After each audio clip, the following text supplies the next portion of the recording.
네, 여러분 안녕하세요. 오늘은 수요일, 10월 18일 수요일이고요. 사도행전 23장 1절부터 11절까지 사도 바울이 예, 예루살렘의 공회, 사내들인 공회 앞에서 어떻게 자신을 변호하는가 그 내용을 보겠습니다.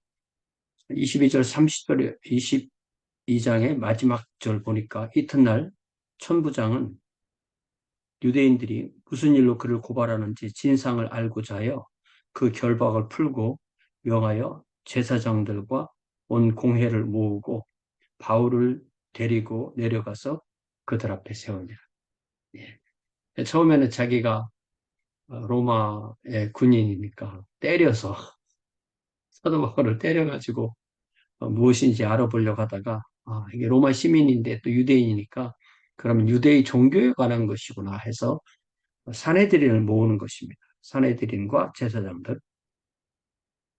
바울이 공회를 주목하여 이르되 여러분 형제들아 오늘까지 나는 범사에 양심을 따라 하나님을 섬겼노라. 이게 중요한 거죠. 음, 양심을 따라 섬긴다는 것이 바로 양심이 하나님의 목소리이기 때문에 그렇습니다. 대제사장 아나니아가 바울 곁에 서 있는 사람들에게 그 입을 치라 명하니. 야, 이 제사장은 그냥 즉각 입을 때리라고 그렇게 명령을 합니다. 그만한 이제 고난들이 있는 거겠죠. 바울이 이르되 회칠한 담이여 하나님이 너를 치시리로다.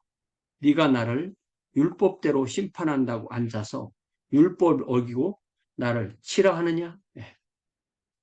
율법 자리에 앉아서 율법을 어기고 사람을 때린다. 예. 오늘날 우리 그 지도자들, 특별히 정치 지도자, 법 지도자들도 그런 일이 많겠죠.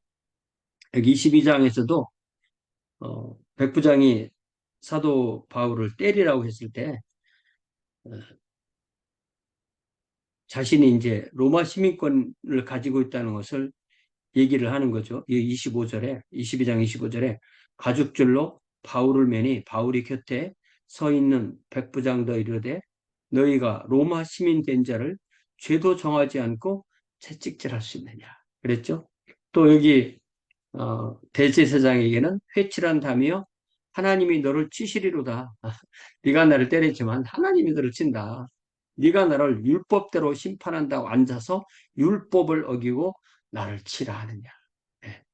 뭐 사람이 하는 그 정치나 또뭐 군사나 법률이나 이런 권위를 가진 사람이 하나님의 권위대로 하지 않고 이렇게 일을 할 가능성이 너무나 많은 것입니다. 곁에 선 사람들이 말하되 하나님의 대제사장을 내가 욕하느냐. 이제 옷들을 다 똑같이 입었으니까 누가 누군지 몰랐던 거죠. 바울이 이르되 형제들아 나는 그가 대제사장인 줄 알지 못하였노라. 기록하였으되 너의 백성의 관리를 비방하지 말라 하더라. 예. 네, 대제사장의 권위를 인정하는 거죠.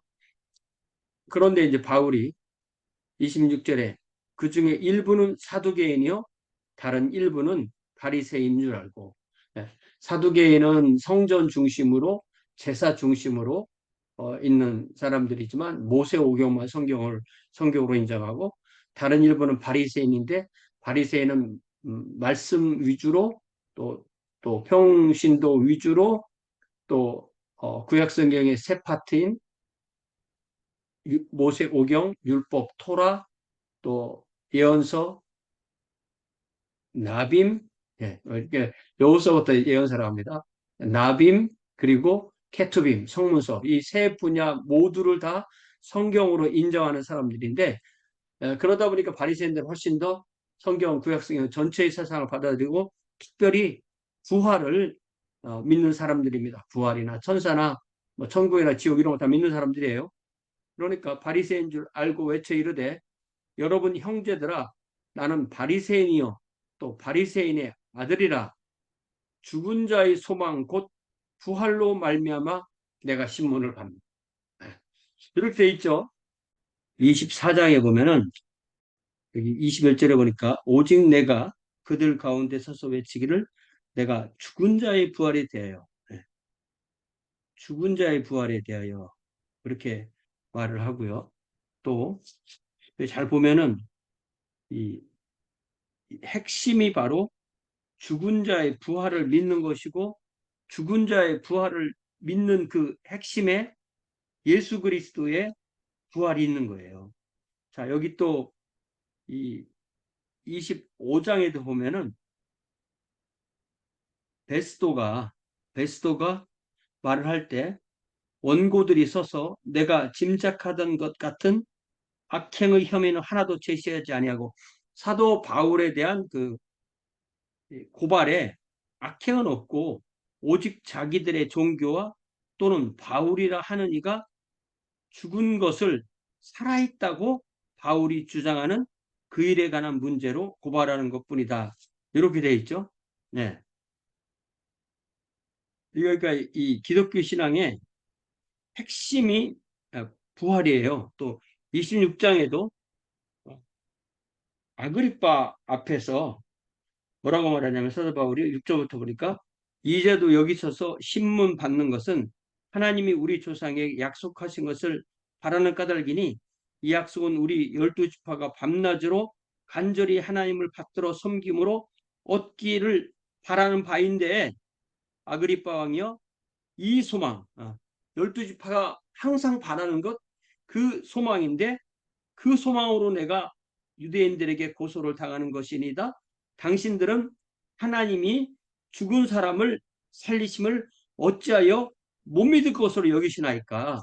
이렇게 이, 이 기독교 신앙의 핵심에는 바로 예수 그리스도의 부활과 그로 인하 이루어진 우리의 부활이 있는 거예요.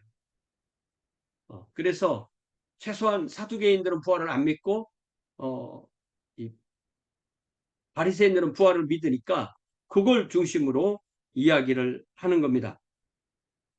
자, 그 말을 한즉 바리새인과 사두개인 사이에 다툼이 생겨 무리가 나누어지니 이는 사두개인은 부활도 없고 천사도 없고 영도 없다 하고 바리새인 다 있다 함이라.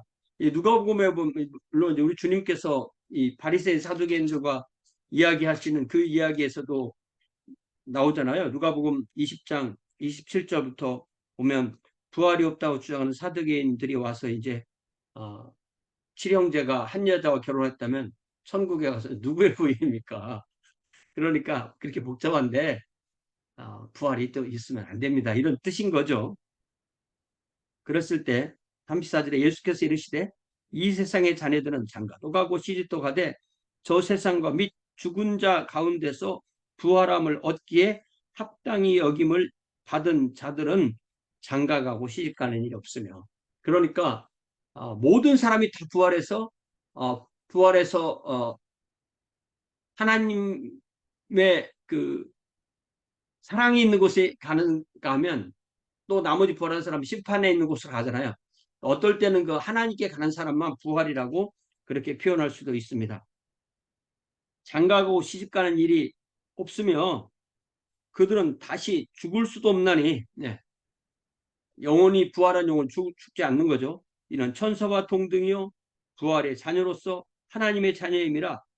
그러면서 이 사두개인들이 물어보니까 부활이 없다 주장하는 사두개인들이 물어보니까 죽은 자가 살아난다는 것에 모세도 가시떨기에 관한 글에서 주를 아브라함의 하나님이시요 이삭의 하나님이요 야곱의 하나님이시라 칭하였나니 하나님은 죽은 자의 하나님이 아니요 살아있는 자의 하나님이시라 하나님에게는 모든 사람이 살았느니라 하니까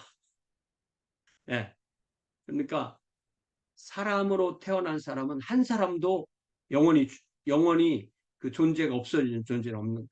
그래서 예를 들자면 지옥에 가서 영원히 사는 거고 천국에 가서 영원히 사는 겁니다. 그건 변할 수 없는 사실이죠. 이렇게 말씀을 전하시니까 서기관 중 어떤 이들이 말해 서기관은 바리새파거든요. 말하되 선생님 잘 말씀하셨나이다. 이렇게 되는 거예요. 그러니까 우리 주님께 사두개인들이 물으러 왔을 때도 주님과 이 사두개인들 주님과 사두개인들의 대화하는 그 현장에 바리새인인 서기관들이 있었고, 네. 그래서 우리 주님의 신학적으로 훨씬 더 바리새인 쪽에 가까웠던 거죠. 다시 23절로 돌아왔어요. 이는 사두개에는 부활도 없고 천사도 없고 영도 없다고 바리새인은 다 있다 함이라. 이제 이 바리새인은 바벨론으로 포로 잡혀갔을 때부터 말씀을 열심히 연구해서 이렇게 된 거고, 사도 바울도 바리새인이고 바리새인의 아들이라고 했죠. 그렇지만 사두개인은 직업적으로 혈통적으로 제사장 가문으로서 그 자신들이 사독의 후예들이다 그래서 사두개인인 거거든요. 크게 떠들새 바리새인 편에서 몇 서기관이 일어나 다투어 이르되 우리가 이 사람을 보니 악한 것이 없도다. 혹 영이나 혹 천사나 그에게 말씀하였으면 어찌하겠느냐. 그러니까 영도 믿고 천사도 믿고 부활도 믿고 심판도 믿고 이런데 그 영이 천사가 바울에게 말한 것. 바울은 영이나 천사가 말한 게 아니라 하나님 말씀하신 거잖아요. 하나님이 말씀하신 거를 그렇게 이 사람들이 축소해서 말했지만, 그럼 어떻게 되겠냐고 여지를 둔 거죠. 큰 분쟁이 생기니 바리새파와 사두개파 사이 큰 분쟁이 생기니 천부장은 바울이 그들에게 찢겨질까 하여, 그냥 그 자리에서 죽을까 하여 군인을 명하여 내려가 무리 가운데서 빼앗아 가지고 영내로 들어가라. 다시 군인들의 진영으로 데리가라고 그렇게 명령한 겁니다. 그날 밤에 주께서 바울 곁에 서서 말씀하시기를, 서서 이르시되 담대하라. 내가 예루살렘에서 나의 일을 증언한 것 같이 로마에서도 증언하여야 하리라. 근데 그 로마에 가는 것이 어떤 뭐 당당한 대사의 모습이나 이런 것이 아니고 황제에게 상소한 사람으로서 그런 미결수의 입장으로 이렇게 가게 되는 그런 거죠. 그래서 주님께서 그 일을 하도록 인도하실 때 우리가 뭐 이래라 저래라 이렇게 옵션을 제시할 수가 없는 것 같아요.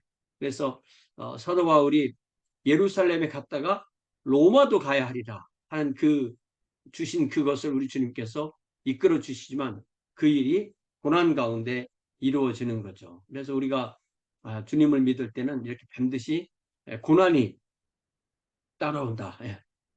우리 주님께서 고난을 겸하여 주신다고 그렇게 하셨잖아요. 그래서 우리가 부활의 소망을 가지고 주님의 증인이 되지만 우리에게는 고난도 항상 있다는 것을 사도 바울의 삶을 통해서 우리가 분명히 알게 되는 것입니다.